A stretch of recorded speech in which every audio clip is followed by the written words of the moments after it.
Good afternoon. My name is Ashley Cotton, the host of the Live Talk Show, and we are here live in the studio of the Radiotherapy Network and also on Facebook. Make sure those that are watching on Facebook that you like and share it with someone. For many of you who may, know what this show is about, and for the new viewers who may not know what this show is about, this show is simply about testimonies, okay? I introduce people to come on this show and I interview them regarding their story. How does God get the glory from your story? I do believe that everyone has a testimony. And so with me in the studio today, I have Tiffini Pritchett. And so I'm going to give an introduction of who she is so we can further get to know her as we go through this interview. So meet Tiffini Pritchett, a Detroit, Michigan native, raised on the south side of Chicago, my hometown, in the Chatham area. She attended St. Coletial Catholic Elementary and Immaculate Conception Catholic Elementary. She graduated from Near North Magnet Career High School in the heart of the world-renowned Cabrini Green projects. Affectionately known as Tiff by her close friends and family, the dynamic powerhouse graduated from Bryman College, where she studied ophthalmology. Is that correct? Yes. Okay, she got me with the tongue twisters this morning. She is a certified ophthalmic technician and earned her official certification from the American Board of Optometry.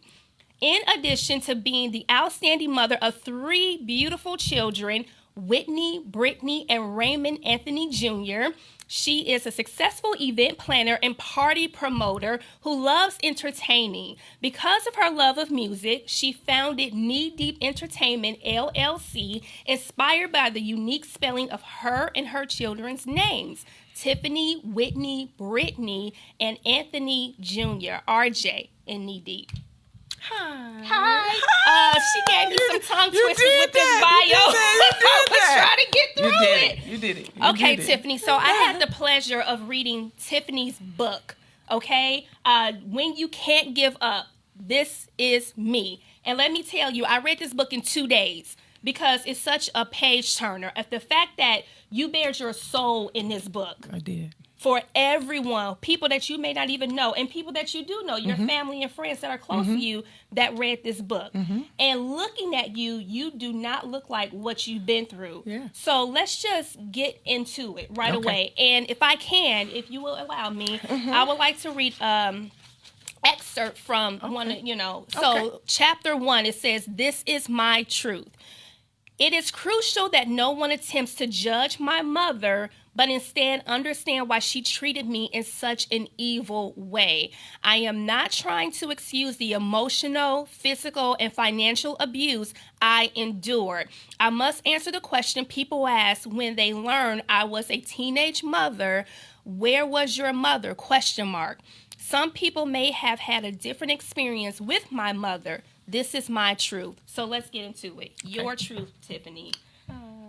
Okay, so starting with, first of all, when I read the book, there was colorism within the family, which is light skin versus dark skin. So at the very beginning of your story, you talk about that, and then it goes into the physical abuse that you endured from your mother. So at what point were you aware of your complexion? So when I was younger, growing up in the 70s, it was, light skin, dark skin. Everyone in my family, from my grandmother to my sister, to my brother, to my mother, I was the darkest thing. And so they would think that I was adopted because I was the darkest thing in there. Growing up, it was always not always a question, but it was a question because my mother was light-skinned, pretty hair, and all I got was the pretty hair. I didn't get the light skin. So in school, they would, kind of make, we young. Yeah. So they would make fun of me being the darkest thing and call me Blackie and things like that. And so my sister is light skinned, and so we were called like salt and pepper, like really salt and pepper, because I'm dark skinned. But my daddy is probably as dark as this, Yeah. He's black man, but tall, skinny, look, mind you, Snoop Dogg. Okay. But he wasn't there during my, these days. So they didn't know, they couldn't place me who I looked like. They just knew that I was this kid who's brown skinned and everybody is light skinned. Mm-hmm. And so I had to go through that. And, I was never the prettiest one. I was always the black girl, the brown skinned girl with the pretty hair. Okay. Yeah. And so from that point, you mentioned your great grandmother. Mm-hmm. And so you all dynamic, because for me, I'm not gonna say that I like it was like the best thing to read, but the different dynamic of women that were in your family that had an influence on you, from your mother, your grandmother, and your great grandmother. Mm-hmm. Mm-hmm.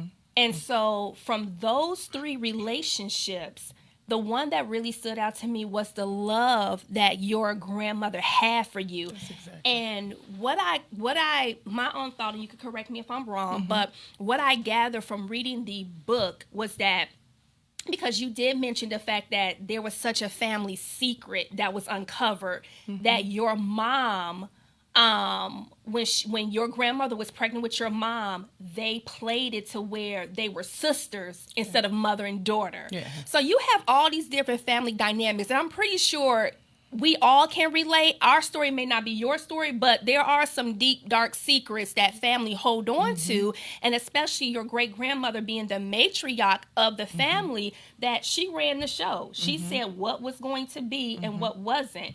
And so with her being the matriarch of the family, she's the one that put the plan together that when your mom got pregnant, you let her have the baby, but this baby is going to be passed on as...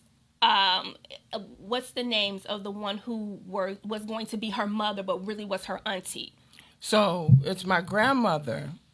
Let me go back, because some of them is kind of good. So my great grandmother, who is Lemons, my grandmother, who is Nanny, my mother, who is Doyle, my great grandmother's sister is the one who took my mother under her wing. And then that's where it got kind of, my great grandmother is the leader of the pack. She was the gangster of the family. Yes. She was the one that ran it all. If you look in the book, you'll see her with, the flashy stuff. And she was the one that ran it and said, nope, this, and this. But even though she did all of those things, I grew up in the house with my great-grandmother, and she made sure, I told you, I went to Catholic school. So she made sure that I was educated. I would stand up straight, never slouch. You are going to tell these people that you are the prettiest black girl ever. And so that's how I was raised. Even though she was like the no-nonsense gangster of the family, she was still the one that told me, this is how you will act. You are a young lady and you will act as such. And even though she was a little evil sometimes, yes. But do you understand why she was that way? Like, do you still look at it as being evil, or do you look at it as... Some things that she did, I thought was kind of evil, because I think that my mother wouldn't have been the way that she was had she not acted like that. And then, treating me the way that it was. But I as I've gotten older, I had to know and understand my mother was going through something, so she didn't know how to act. But, it came off on me. And so that's why when I look at people and I go, I know something's going on in your family. It's got to be from this to this, because it's generations of stuff that people don't talk about. And that was one of those things that you did not talk about. I did not find out a lot of stuff until after she passed away, until after they all passed away. Wow, and so from it just the family. started coming out. Yeah. Okay, so let's talk about the dynamic of you and your mother, because there was a lot of abuse there, and the things that she was holding inside. I mean, can you imagine having a bombshell dropped on you to where you find out that this person who you grew up with and who raised you was not your mom, but your aunt. And then your actual mom who birthed you, growing up with you, was told that this was your sister, that you all were equal. That you you're mixing up the stories. Okay. So for me and my daughter, at the end was they tried to play like that was my sister. Well, yeah, you and your but my aunt, my mother thought that was her aunt instead of her mother. Okay, got it. She grew thank up you thinking for that. that was Yeah, so she grew up thinking that. So can you imagine, just seeing someone that you birthed being raised and just wanting to love on them and dot on them, but you can't because you have this secret that you're holding on to. That was my grandmother, and she did for a long. So us being in Catholic school, my grandmother made sure that my brother, my sister, and I were in Catholic school. And I think that was the thing. I think she was taking care of her daughter's children. Yes, as and her making own. Sure, and making sure that they were okay. Yes. And we did. We did pretty good. But it was a lot of guilt on my grandmother's side. None really on my great-grandmother, because she was like, it is what it is. Y'all get it together. Okay, so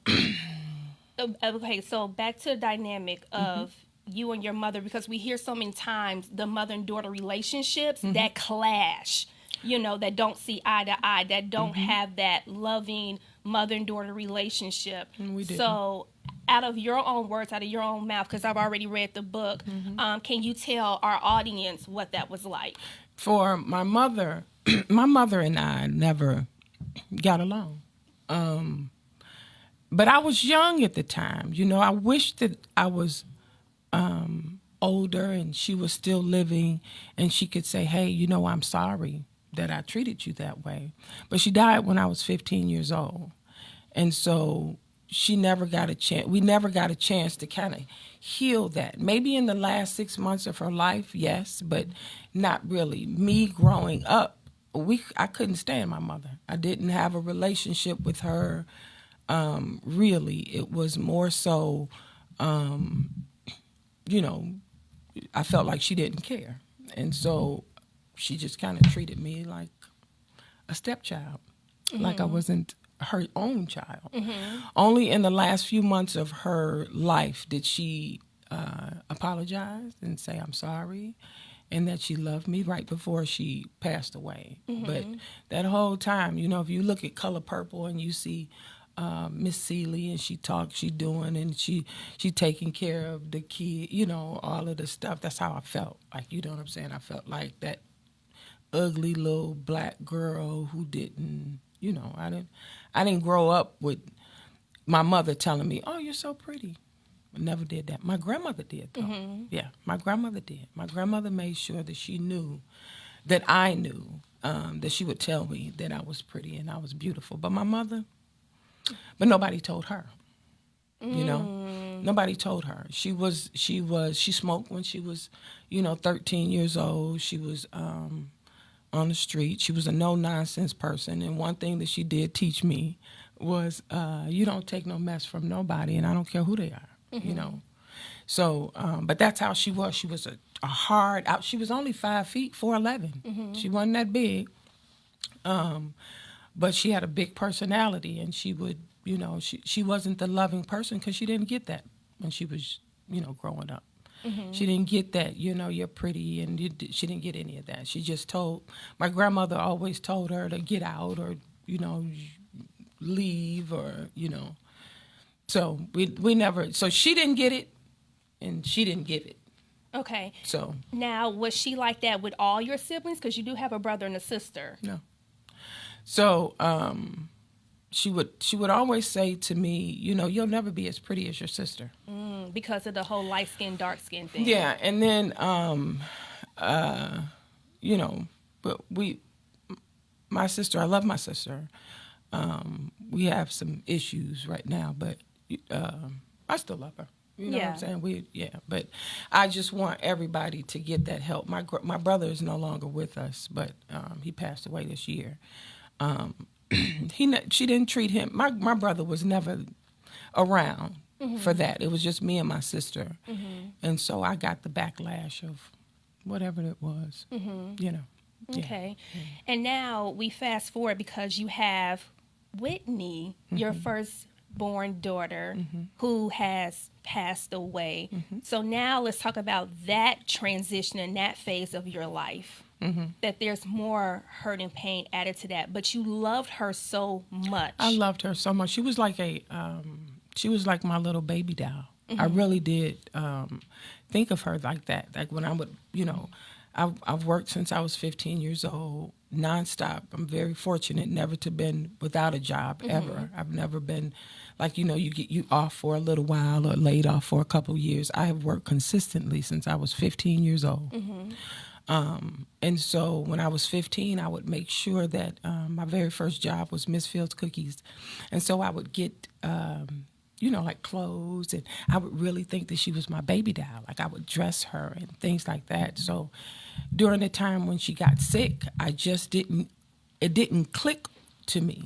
I don't know why. It's just me being young, not understanding, but having to raise her. And my mother wasn't there, and my grandmother had passed on, and she gets cancer.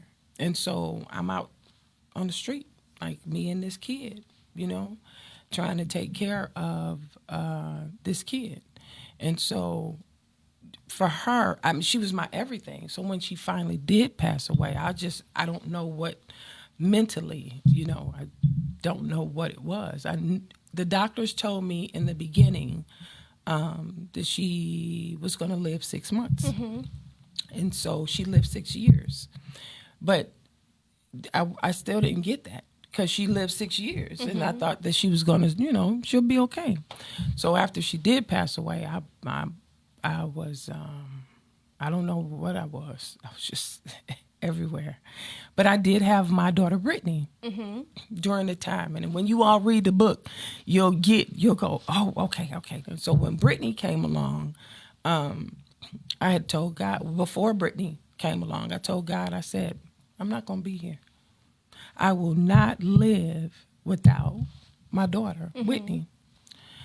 And so I said, you know what, I'm giving up. Well, then I got pregnant with Britt. And so I think God said, hey, I got something good for you. You can't think that way. I need you to keep going. I need you to keep going. Because, I mean, it was a lot of times in the closet because I couldn't cry in front of her that I'm thinking, God, what is this? Are you trying to take my child, my baby doll away from me? That's my... So I would go into into my own little secluded thing, and I would cry a lot. And I'd be like, God, I'm not going to do it.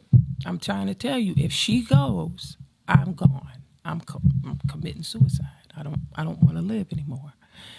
And so then comes Brittany. And so Brittany made everybody's life better, like everybody's life better. And so when Whitney did pass away, you know, my daughter Brittany, she would grab my face and be like, Mom, she was little, Mom, you're okay. No cry, you know.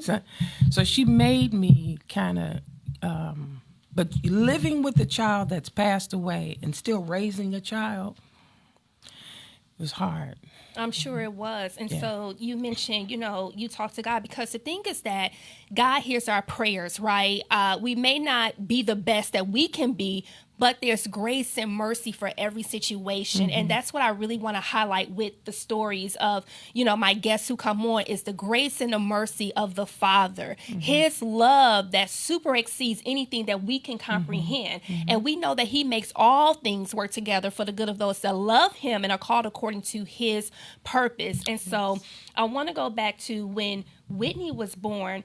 How did your mom react? How did she respond? Like, did she love on her? Did she care for her? Yes, she did. She so when I found out I was pregnant, she actually told me I was pregnant.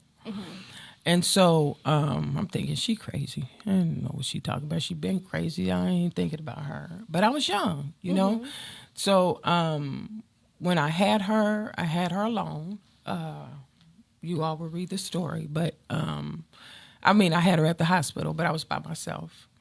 But did she love on her? Yeah, she tried to take her from me. You know, everything was, you know, she took her as though she was her child. And so me and my mother got in a big fight about that too. But no, she loved on my daughter a lot, to the point that she thought that she was her kid, you know? Okay. So, yeah.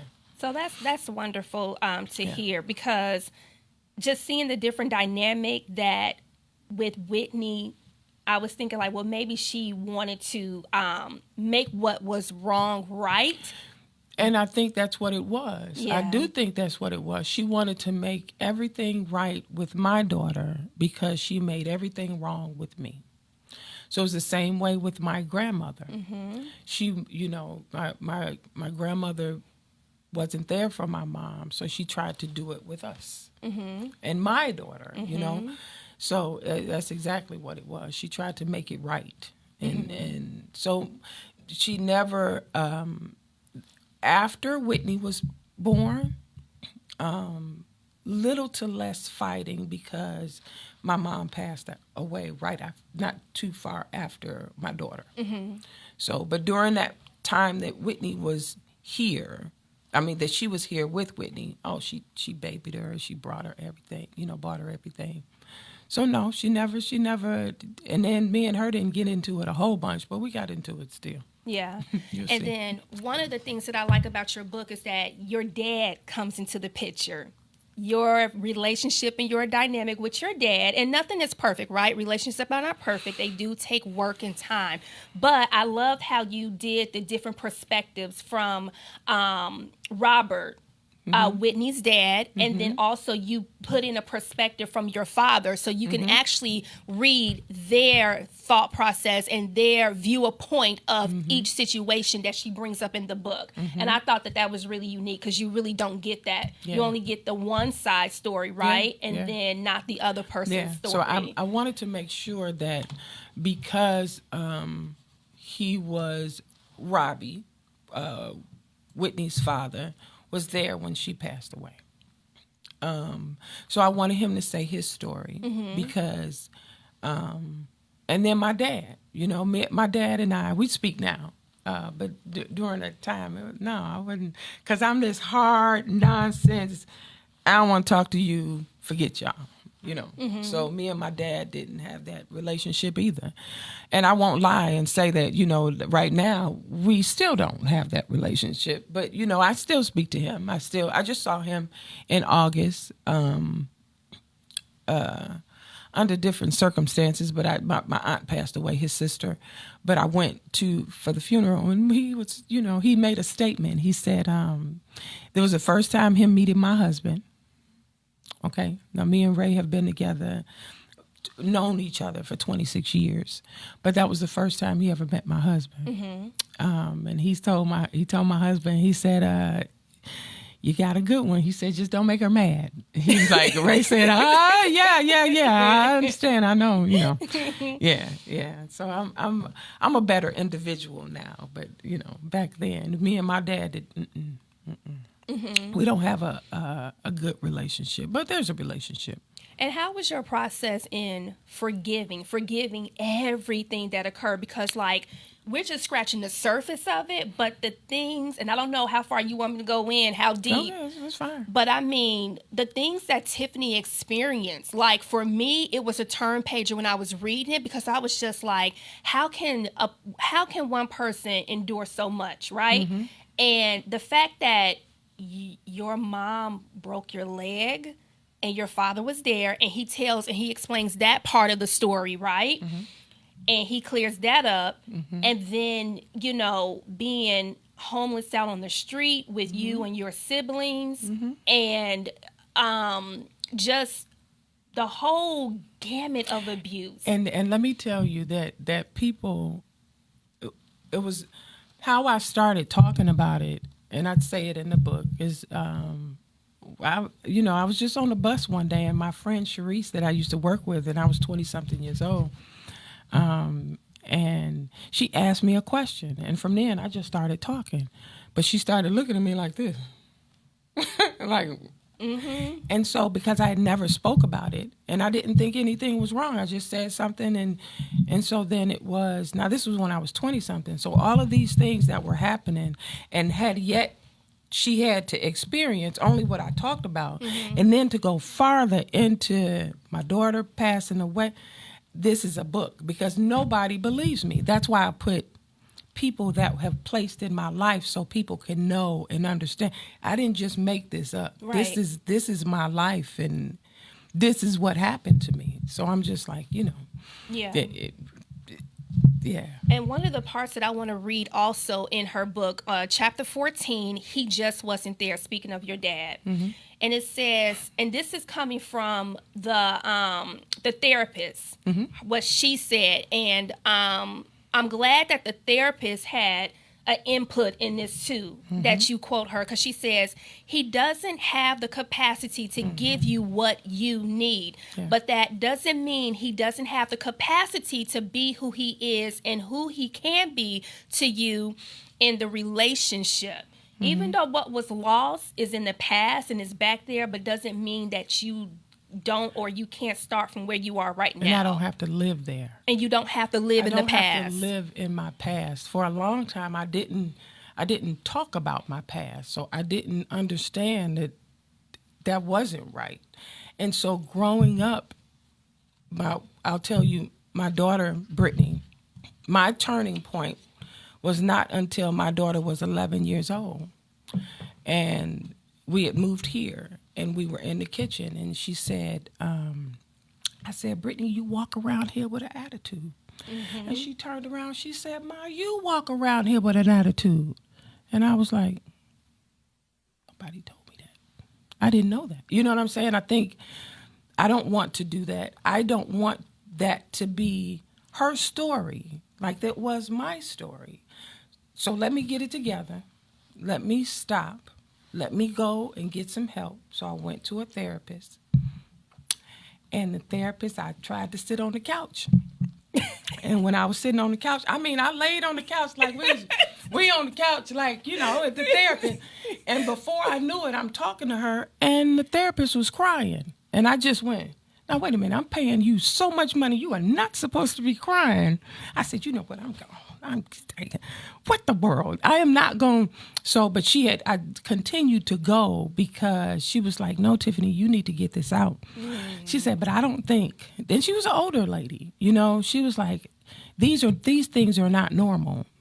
You have to sort these things out in your life. And so I stopped going to the therapist because I felt like I'm just telling my story and nobody's helping me.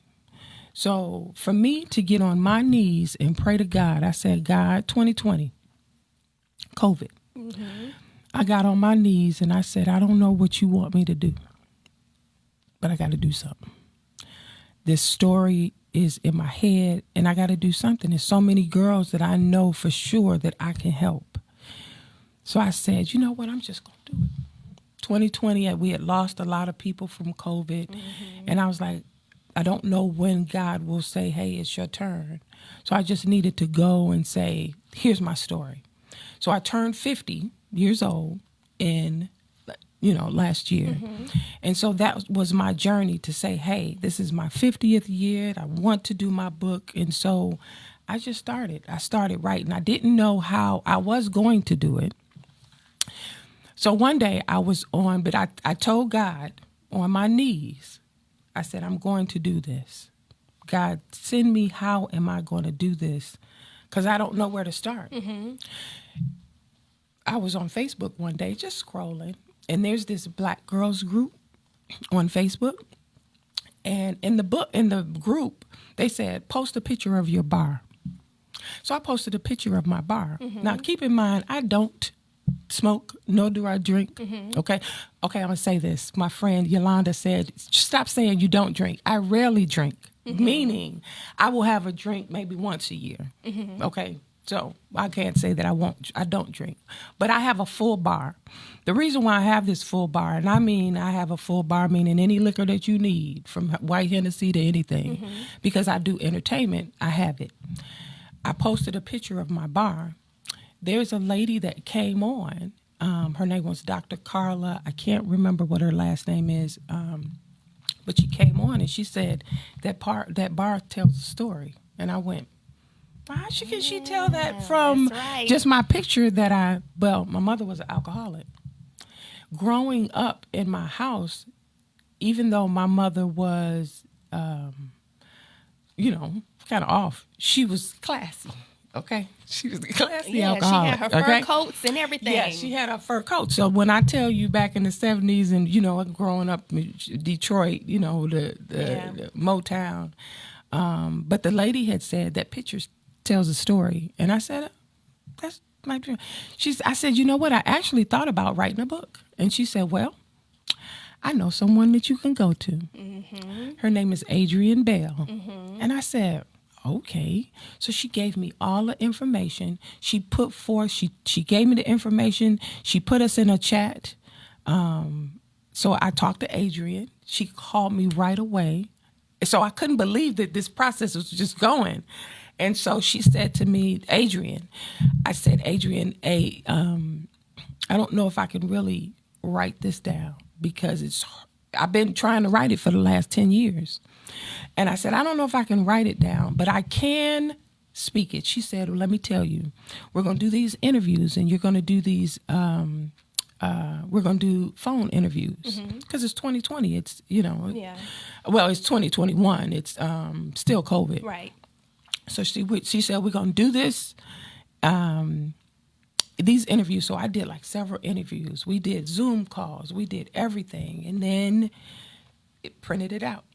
And so from then, she had to meet everybody, online from Zoom. Then come to find out, she was my wedding coordinator in June. So she coordinated my wedding. So it's a start of a friendship. But I'm going to tell you, from when I started writing the book, and Dr. Carla, who just started me on my way and introducing me to Adrienne Bell, and that's how I got this book together, because I asked God. I said, God, lead me.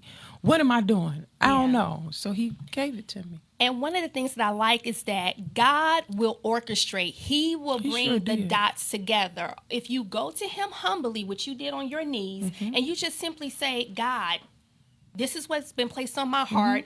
I feel a nudge on this. Please help me. Please lead me. And God can use it all. Nothing is too big for Him. Nothing is too taboo or whatever. Like, it was a picture of a bar of alcohol. And most people think, oh, you shouldn't be drinking because you're supposed to be a Christian and all of those things. And like you said, you only have a drink once a week. Me personally. No. Once a year. My bad. Once a year. Once a year. I don't Once drink. a year. And for me, I have a 2-glass drink minimum of wine only. But anybody who knows me knows I don't like hard liquor. I don't do none of that. I would like a glass of Moscato. And I know for those that Moscato is not real wine, but for me, it's enough for me. And I like the taste of it. And so God took that picture of your bar and look what transpired from that. So nothing is wasted. And we just cannot put God into a box thinking it has to be this way. It has to be strict. It has to be, holier than thou. And so thank you for sharing that, the process of the book. So in you doing the interviews for your book, because you didn't write anything down, was it therapeutic? What was it going back to those moments? So and I will be honest, when I started these interviews and starting these, not until I actually had to, she gave me my manuscript. During the process of the interviews, I cried a lot. I cried like a baby. And they were like, Tiff, you're so hard. Tamara, who is the therapist. And she was like, you got this hard exterior, but you cried like a baby during these interviews. And I did, because it was a release. But not until I got my manuscript back in August of 2021. And so I had to read it. I still have not gotten through my book. I can't. Where did you stop at? Like when you was reading it, exactly where did you stop at? Whitney. My mother probably just Along Came Whitney, chapter 3, or? yeah, Along Came Whitney. Oh, wow. So I tried to, kind of read it sometimes, and I still have not. So during the time that I was doing the manuscript, when I was reading it, I closed it. Some things weren't right, though, because in the book, things weren't said right. So it wasn't in my voice. Right. So I wrote it again. I had to redo a whole bunch of stuff. Yeah. From that time till April 1st, the book came out April 6th. I was still writing. Mm-hmm. So I wasn't prepared to read it. But I read it, so I rewrote it. When I rewrote it and had to read it, did I have to get up, walk around, go through it, and I had to go through those emotions all over again. From the time that she passed away, from my mom passing away, from my grandma passing away, from my, so to go through it, I still haven't read it from front to back. Mm-hmm. But I know the story, so and I wrote it. But not until did the healing process kind of start. So I'm still healing. Mm-hmm. Even though this happened a while ago, I'm still healing from it. And I don't think people understand that. They think that when you lose a child, and I hope no one ever I hope nobody experiences this, losing a child and you are still here. A part of you dies. And you have to walk around with this and pretend like, okay, I'm good. And you're not, you're just not. And so I have a friend that just lost her son last weekend, and he was 16. And so she called me last night, day before yesterday, and we just talked. We just texted. She couldn't talk. But to lose a child is like, I don't ever want anybody to experience that. So when I hear children passing away, that it hurts. It hurts all over again. Hurts all over again. Yeah. Like I don't, to hear what's going on in Chicago with these kids, and it's violence, and I'm like, y'all got so much to live for. Yeah. But that's it. And in those moments where you have to revisit the pain to get your story out, did God speak to you? Did he encourage you? Did he comfort you? Oh, let me tell you that so many days I couldn't sleep. I mean, during the writing of the book, and because now I'm reliving it again. And so I'm not going to lie, for a long time, for years after my daughter passed, I took sleeping pills just so I can go to sleep. And so now during this book and writing this book, it was like, I feel like I'm taking sleeping pills again because I can't, my mind won't stop. It won't turn off. It was things going on in my personal life. So, but one good day after I said, I'm done, God says, you did it. And so I said, it was just it was like layers and layers that were being peeled off. And, for a long time, you ever seen a movie when you're standing there and it's just going in circles? Mm-hmm. That's how I felt when my daughter passed away. And so I just felt like the world, why is everybody laughing? Why is everybody smiling? What are we doing? Not until I wrote that book and Adrian said, you're done, did I go, and it felt like layers were really peeling off. And I, now I feel a sense of, I don't, before I was so heavy, and God was like, just keep writing, sit back down. Cause I'd walk away from that computer. I'd go in the kitchen, I'd do something, and he led me back to this computer, write it down, keep going, keep doing what you're doing, don't stop. And so I didn't the whole year. I didn't take a break. Every time I would take a break, I'd hear it, like I'd be driving and I'd think of something else, and I'd be in my car jotting stuff down. Because I had buried all of these things that, even now when I, think about the book, there's so many things that I still want to say. So I'm writing my second book. Oh, and what's the second book? You have a title? I don't have the title yet. Okay. So I've been writing down my second book. And my second book will be just to elaborate on some of the characters that were there. my dad and his story, because he has a story to tell too.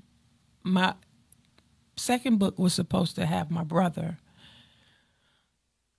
but he died before I could really get his story out. So I'm going to tell his story because the things that he lived and the life that he lived, he was such a sweet man. But my mother just, my brother started smoking weed when he was 11 years old. And so my brother passed away in May after I wrote the book. And while I was writing the book, he was homeless in Florida. And so I finally got to him because his son died in April. We buried him in April, and then he died a month later. And so I knew he couldn't take that. And so it was so many things that I know for sure. If he started smoking when he was 11, mentally, you know, they found him in the back of a gas station. And so his thought was he was going to come here with me and my sister, but he never made it. And so I want to tell his story because he was such a great man. He really was. He kind of lost his way. You know, he got caught up in some drugs throughout the years. And, you know, he stopped and then he went back and then he stopped. And so when he stopped, he was on his way back here, but he never made it. So my second book will be just to kind of elaborate on his story, my father, more on my mother, because I didn't tell her story, her complete story, and how she was, because she was something. Right. And I do believe that everyone has a beginning to them. I always say the before Christ moment, before, you know, you get the revelation of who you are and whose you are, speaking you belong to God. You're created in his image. And I have two more questions for you before we begin to wrap it up. But I want you to speak to the audience from your perspective, what the Lord places on your heart regarding all of the loss that you have endured. Even recently, speaking about your brother and your nephew, all the loss over the years that you endured and how God redeemed it all. Well, God is still working on me. I'm not about to say that I am just, right. I have given I'm not, because I still, when I tell you he speaks to me daily, he does. And I listen. But going through some of the things that I have been through in my life, it has been a lot of life lessons. I have a 15-year-old, well, he's 16, he just made 16.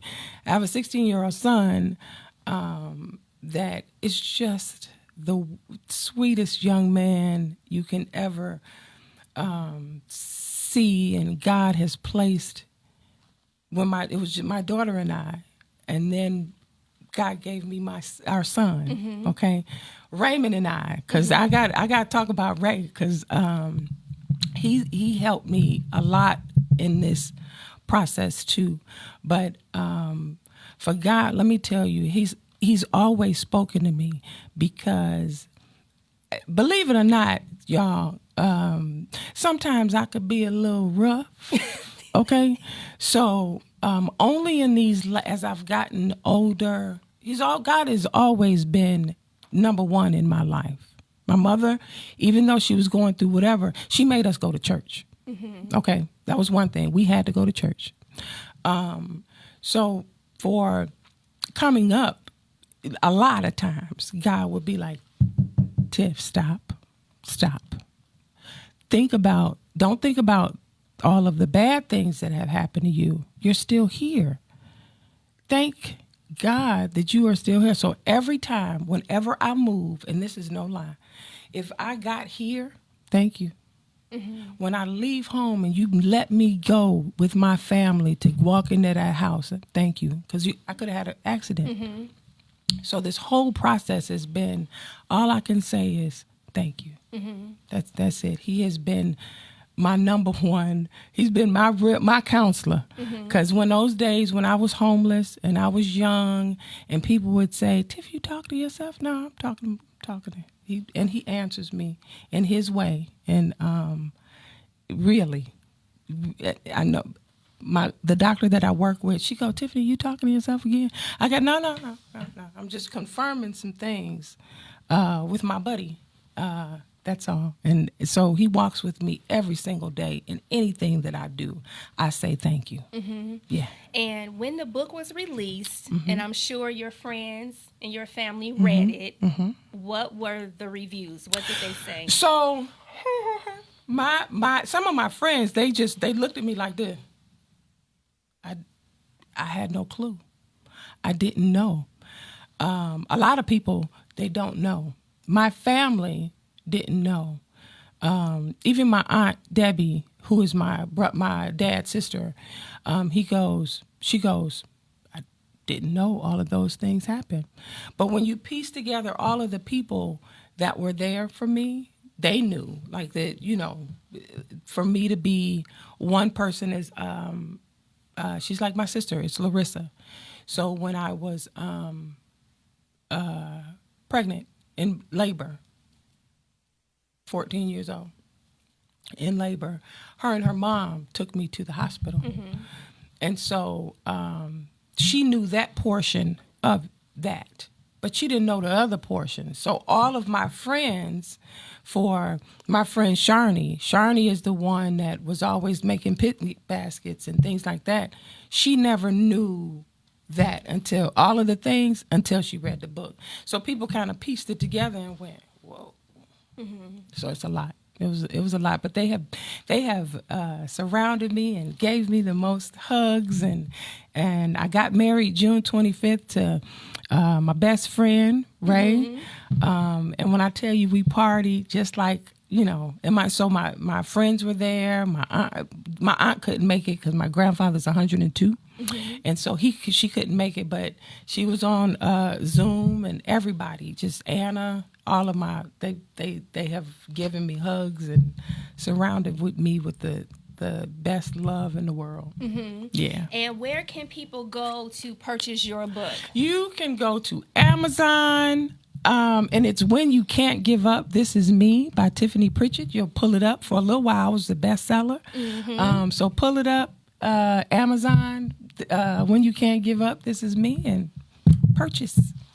And then what else do you have going? Because you're in entertainment, and you got the popcorn. Yes. Like, I see all your posts on Facebook. So I have Professor Papa Popcorn. My husband and my son is Professor Papa Popcorn. So my son is the professor. My husband is Papa. We started doing popcorn for RJ when he was young. And so then the Professor Papa Popcorn. So we are sold at Taste Buds right on Harry Hines. It's called Taste Buds. Don't give me the address. I can't remember, but it's on Harry Hines.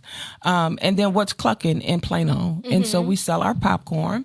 I'm still doing events. I do a Bears, Chicago Bears party every Sunday at Sports Garden. So I got a watch party tomorrow. And I'm always doing events. And, like my annual picnics and stuff like that. And I still have my eyeglass stuff that I do. I'm always doing something. Yes, you are. Any final thoughts, any final words that you want to say? I just want to say thank you for having me. And everybody get out, purchase the book, When You Can't Give Up. This is me, Tiffini Pritchett. It's now Tiffini Smith, but Tiffini Pritchett is on the book, so you all can find me, but it's Tiffini Pritchett. Awesome. I want to say thank you so much for coming on and sharing your story. When I was doing the talk show a year ago, I had her on my radar because I knew that she was, writing her book and she was in the process. And I actually gave her the invite. But then you all know what happened in October and all of that good stuff. But she's here now, and she's more than welcome to come back when she releases the other 2 books, because I'm definitely going to purchase and read those as well. But I hope that you took something from it. I hope that you learned from it. And also regarding the popcorn, where we have the address. Okay.